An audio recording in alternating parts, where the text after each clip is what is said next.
Dia juga menemukan sampel kotoran kucing dan pasir di dalam isi perut Gabriel. Hai guys, Saga Kareba. Apa kabarnya kalian semua di minggu kali ini? Welcome back to my door again and again.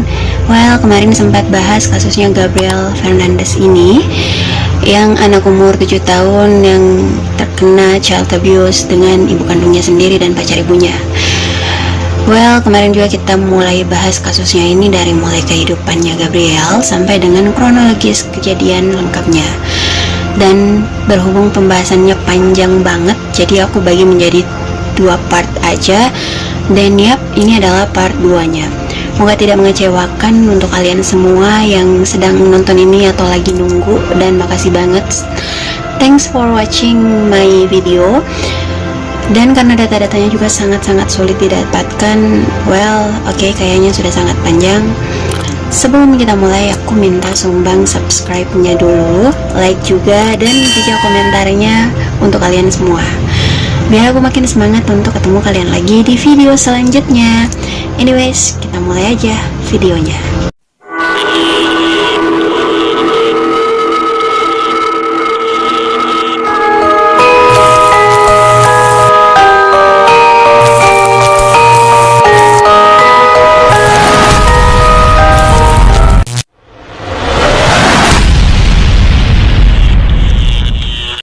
Fakta-fakta mengerikan sebelum malam kematian Gabriel dan hasil forensiknya.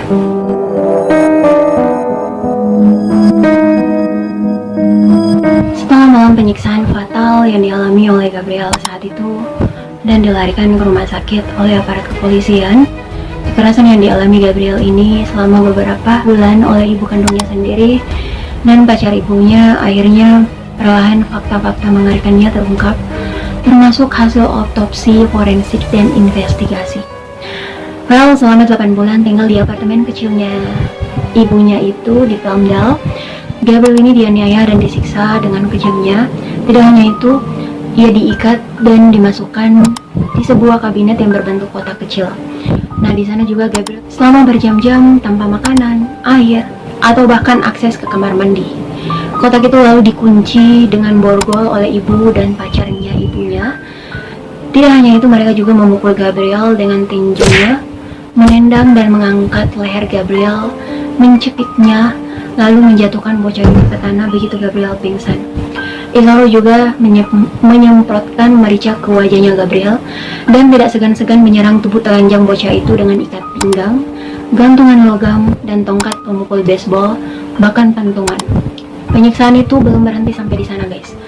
Per dan Isauro juga suka menembak Gabriel dengan pistol senapan mainan BB di bagian wajah, mulut, dada, kaki, selangkangan, bahkan meninggalkan bekas di bagian dada dan lengan. Isauro juga mengimpit Gabriel ke dinding sampai bocah itu pingsan, dan lebih parahnya lagi, gak segan-segan untuk menyulutkan rokok yang masih terbakar yang habis dia pakai ke beberapa bagian tubuh Gabriel. Dan semua penyiksaan itu dilakukannya terus berulang sepanjang waktu tanpa berhenti sama sekali. Pernah juga Isauro ini memukul Gabriel sangat keras, dan saking kerasnya sampai kepala Gabriel ini meninggalkan bekas lekukan di dinding. Dan selama penyiksaan itu berlangsung, mereka mengatai Gabriel dengan sebutan gay sambil melakukan penyiksaan dengan mengeroyokan dan tertawa sepanjang melakukan penyiksaan itu. Seperti yang aku katakan juga sebelumnya, kalau Per dan Isauro ini tidak hanya menyiksa Gabriel, tapi juga melakukan pelecehan dan penghinaan, bahkan membuli anaknya itu secara belak-belakan dengan mengatakan gay.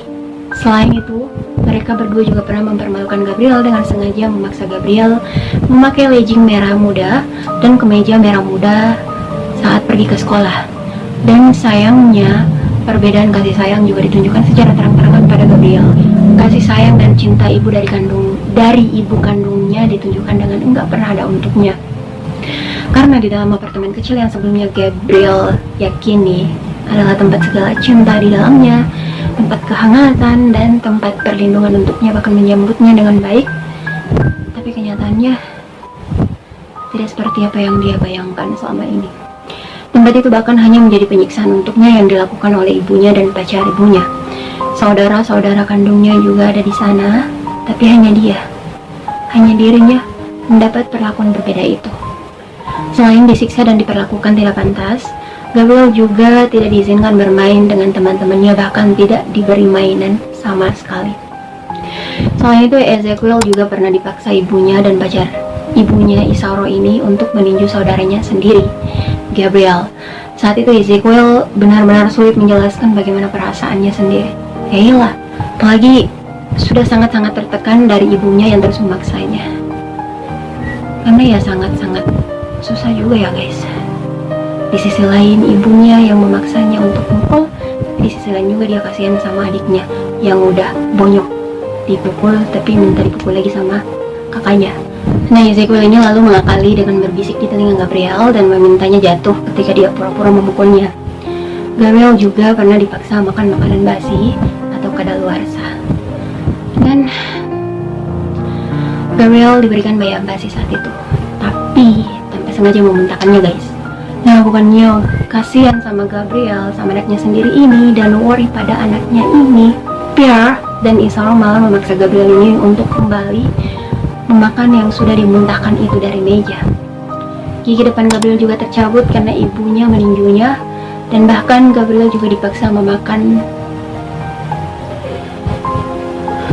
kotoran kucing yang bercampur pasir jika tidak membersihkan pemukul bola kasti dengan baik. Semua penyiksaan itu disaksikan langsung oleh saudara-saudaranya Gabriel, dan saat itu Ezekiel masih berusia 12 tahun dan Virginia yang masih berusia 10 tahun. Dan itu telah diakui di pengadilan saat persidangan terpisah antara sidang ibunya dan sidang Isauro, pacar ibunya, saat mereka menjadi saksi pengadilan. Bahkan kesaksian itu tidak hanya membuat keduanya menangis, saudaranya itu menangis, tapi semua yang ada di persidangan itu juga menangis, dari mulai juri, jaksa, semuanya, bahkan penonton. Karena itu juga saat itu hakim harus menghentikan persidangan untuk beberapa waktu karena suasana sangat-sangat kacau saat itu. Pierre dan Isauro juga bahkan gak segan-segan memukul mereka jika memberitahu siapapun atau melakukan sesuatu untuk menghentikan mereka. Itulah mengapa Virginia dan Ezekiel ini diancam untuk tutup mulut. Ezekiel juga disuruh ibunya untuk berbohong tentang cedera Gabriel jika ada yang bertanya, dan harus mengatakan kalau itu terjadi saat Gabriel bermain. Bahkan Pierre menyuruh anak-anaknya itu juga untuk berbohong saat dimana momen pekerja sosial bertanya tentang luka Gabriel dan untuk mengakali luka-luka itu. Dan memar itu ibunya menyembunyikan dan menyamarkannya dengan menggunakan riasan. Gak kebayang sih Pierre-nya gimana. Nah, Virginia juga mengaku di persidangan kalau dia sangat takut dengan ibunya karena pernah dipukul sekali dengan tongkat baseball. Sebelum Gabriel dibawa ke rumah sakit, Deputi Ronald McCarthy yang merespon panggilan Pierre yang menyatakan anaknya tidak bernapas saat itu, akhirnya memeriksa ke apartemen Pierre bersama deputi lainnya. Dan kedatangan mereka disambut nggak biasanya guys. Kan biasanya kalau orang-orang mengalami kejadian seperti itu, keadaan seperti itu, pasti cemas lah ya, panik, shock atau apalah. Nah, Pierre ini sama pacarnya ini si Isauro sama sekali nggak tertarik, bahkan cuek, seperti apa ya, B aja gitu. Nah, para deputi ini sempat wondering sih kenapa sikap mereka seperti itu. Dan akhirnya para deputi ini langsung aja lah ke tempat kejadian perkara kan. Nah, di sana mereka melihat Gabriel itu sudah nekat, sudah nggak memakai apapun lagi guys, dan dia dalam keadaan basah saat itu dan terbaring di lantai ruang tamu nggak berdaya. Para medis langsung memeriksanya. Kata salah satu deputi sheriff yang bernama Jonathan Beck, yang juga ikut bersaksi itu di persidangan bersama Ronald, mengatakan Gabriel memiliki luka bakar rokok di tubuhnya, memar di seluruh tubuh, dan bahkan kelamin itu nyaris terpotong, seperti seseorang sudah berusaha memotongnya. Tapi anehnya, begitu Pierre ditanya, wanita itu memberikan keterangan pada Ronald kalau Gabriel malam itu di tempat tidur saat sedang bermain dengan saudara laki-lakinya ini, dan saat melompat itulah dia terjatuh dari tempat tidur hingga kepalanya terbentur di laci.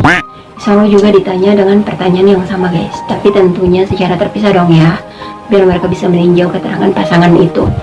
Tapi pas Isoro juga ditanya masalah luka-luka dan memar Gabriel ini, Isoro malah bilang kalau Gabriel ini memang anaknya pemarah dan sering memukul diri. Kan aneh. Ronald akhirnya menyadari kebohongan mereka dan tidak percaya karena jawaban mereka juga berbeda. Nggak ada yang sama. Well, Gabriel lalu dibawa ke rumah sakit Antelope Valley dan langsung ditangani oleh tim unit forensik di rumah sakit. Nah, perawat yang bernama Alison Segal inilah yang menangani Gabriel awalnya. Dia memang ditugaskan untuk menganalisa dan menilai Gabriel, berhubung pekerjaannya memang untuk pasien yang menjadi korban abuse dan kekerasan. Well, karena kondisinya Gabriel saat itu juga sudah sangat-sangat kritis hingga tidak bisa melakukan penilaian secara komprehensif seperti biasanya, akhirnya Gabriel ini dilarikan ke rumah sakit Children's Hospital Los Angeles. Informasi data yang diterima Alison malam itu menyatakan Gabriel jatuh di kamar mandi. Tapi tentunya dia tahu banget keterangan itu bukan penyebab inti dari semuanya. Well, Gabriel bahkan harus menggunakan ventilator dan jantungnya telah berhenti sebanyak 2 kali.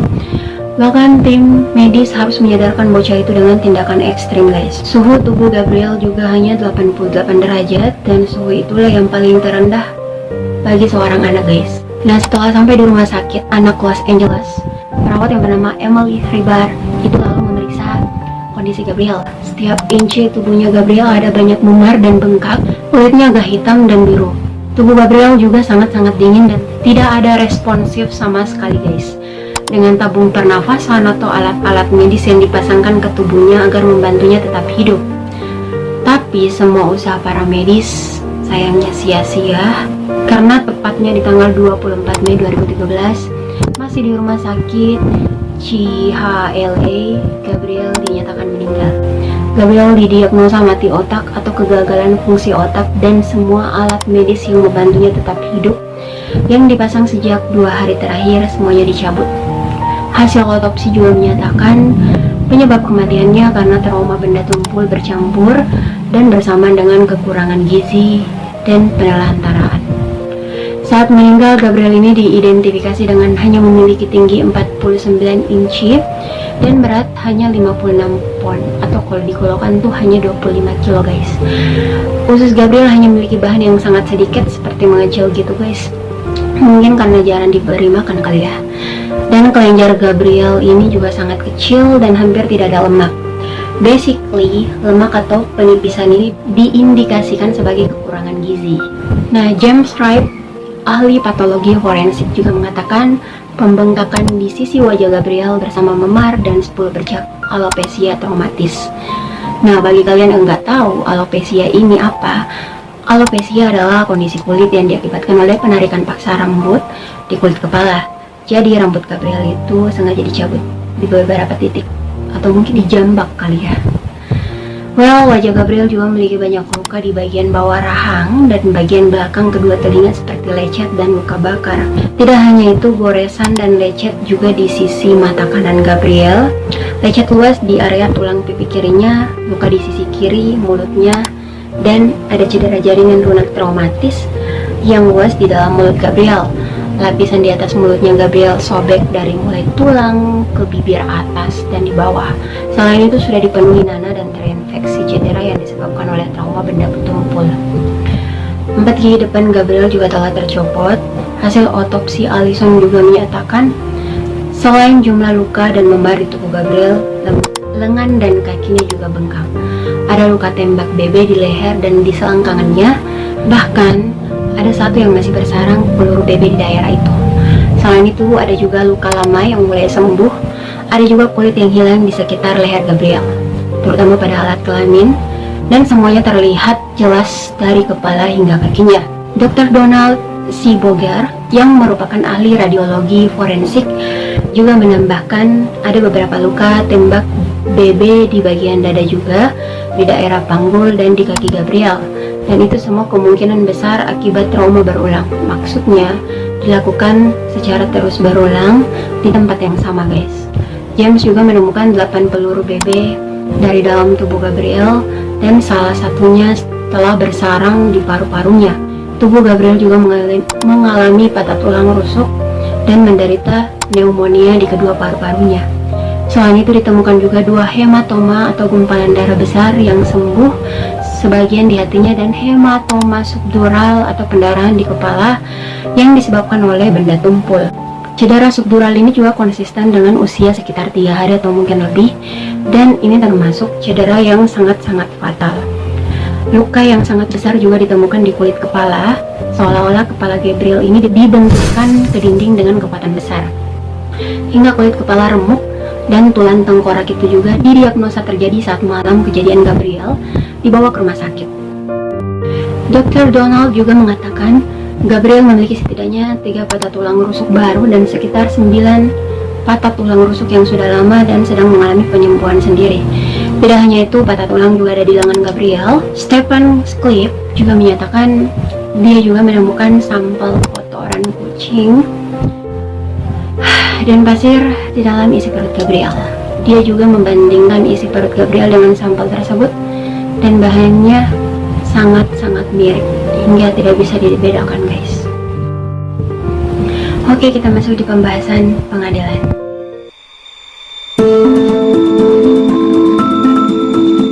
Well, pada tanggal 23 Mei 2013, Per dan Isaro akhirnya ditangkap sebelum kematian Gabriel.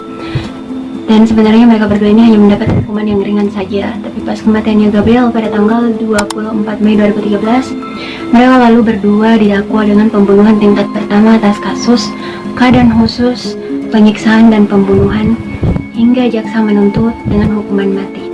So, overall, seperti yang aku bilang sebelum-sebelumnya, kalau Per Cynthia Fernandez ini pintar banget flying victimnya, drama queen banget, karena basically masa kecilnya itu cukup buruk.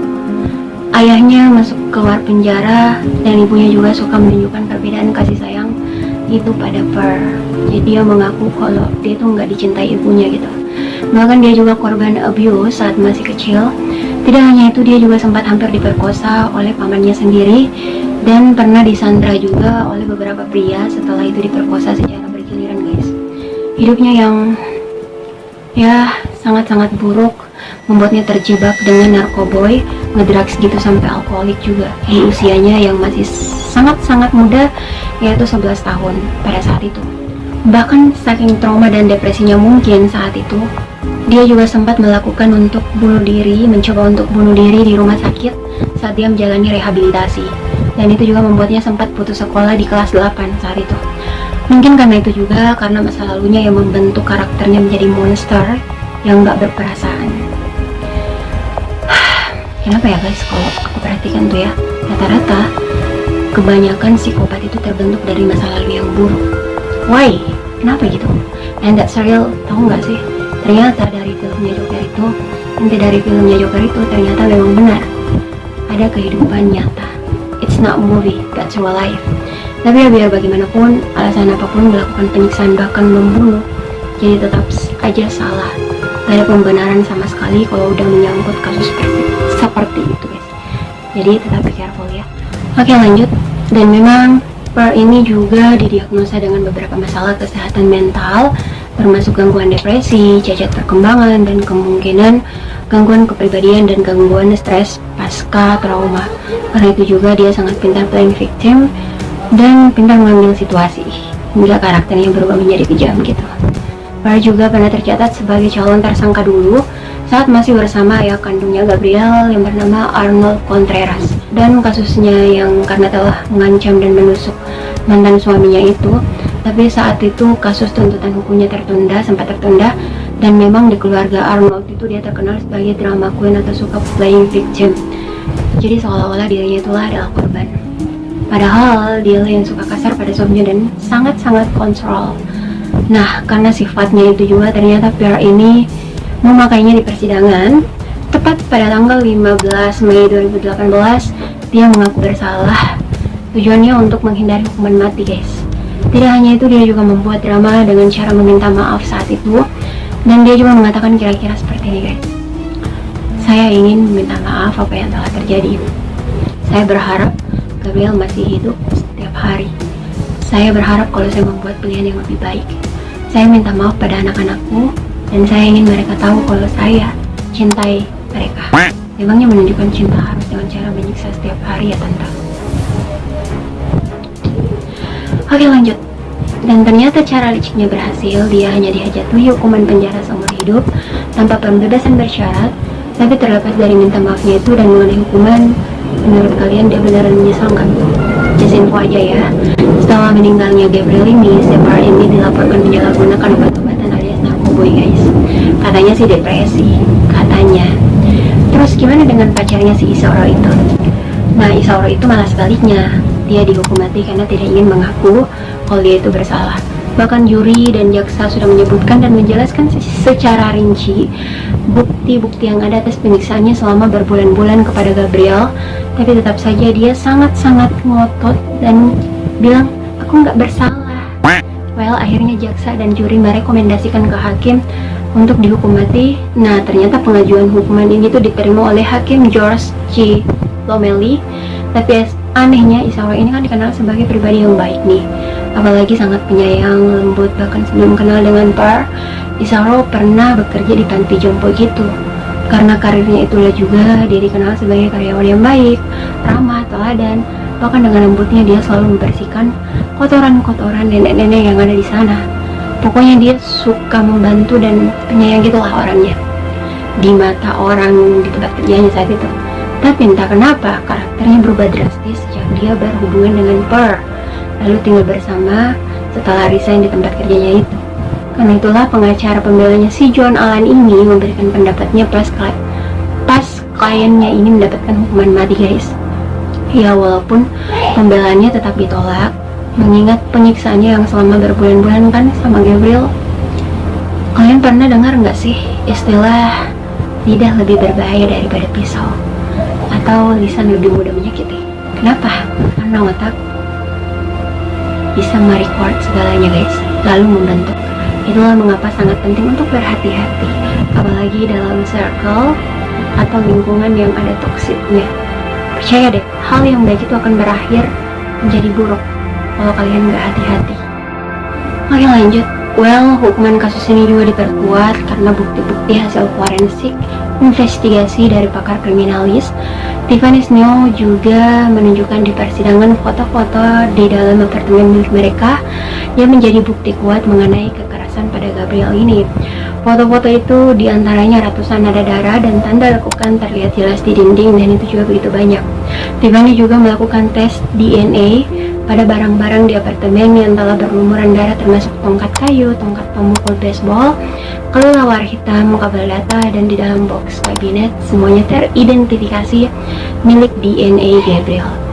Tidak hanya itu, Par dan Isauro yang disidang untuk mendapat hukuman, tapi dua pekerja dinas sosial yang bernama Stephanie dan Patricia, dan dua supervisor yang bernama Kevin dan Jory di Los Angeles County Department of Children and Family Service.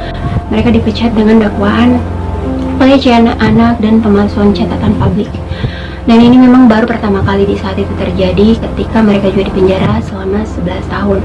Tapi dua di antaranya ditolak pengaduannya di California karena beberapa alasan akurat dan masuk akal mengenai keluhan kelalaian mereka yang kewalahan menerima banyaknya laporan abuse gitu. Selain itu, 9 deputi sheriff juga didisiplinkan secara internal karena tidak menyelidiki dengan benar. So, overall end up, Isauro lalu dipenjara di San Quentin di California, yang di sana ya menunggu eksekusinya untuk menjalani hukuman mati. Dan untuk mengenang Gabriel, termasuk mengecam kelalaian pemerintah dan keluarga-keluarga agar tidak ada lagi kasus serupa yang terjadi, pemerintah lalu bekerja sama untuk membuat film dokumenter. Well, bagi kalian yang pengen nonton, kalian coba cek di Netflix, judulnya The Trials of Gabriel Fernandez. Film ini telah ditayangkan perdana pada tahun 2020, guys. Nah, film dokumenter ini berisi 6 bagian kejahatan yang diperlihatkan secara rinci penyiksaan dan pembunuhan yang dialami oleh Gabriel. Jadi semuanya komplit di sana, dari mulai kehidupannya hingga kasusnya Gabriel dipersidangkan. Gitu. Nah, itu ya tadi kasus dari Gabriel Fernandez, bocah 7 tahun yang disiksa oleh ibu kandungnya sendiri dan pacar ibunya. So, sebelum aku pamit, aku ingatkan lagi guys, jangan lupa untuk subscribe channelku, like juga videonya agar aku semakin semangat, dan juga share agar kita semakin bisa lebih berhati-hati, lebih bisa menjaga anak dengan baik dan menyayanginya. Dan semoga kita bisa bertemu di video-video selanjutnya guys. Terima kasih yang nonton sampai habis dan bye bye.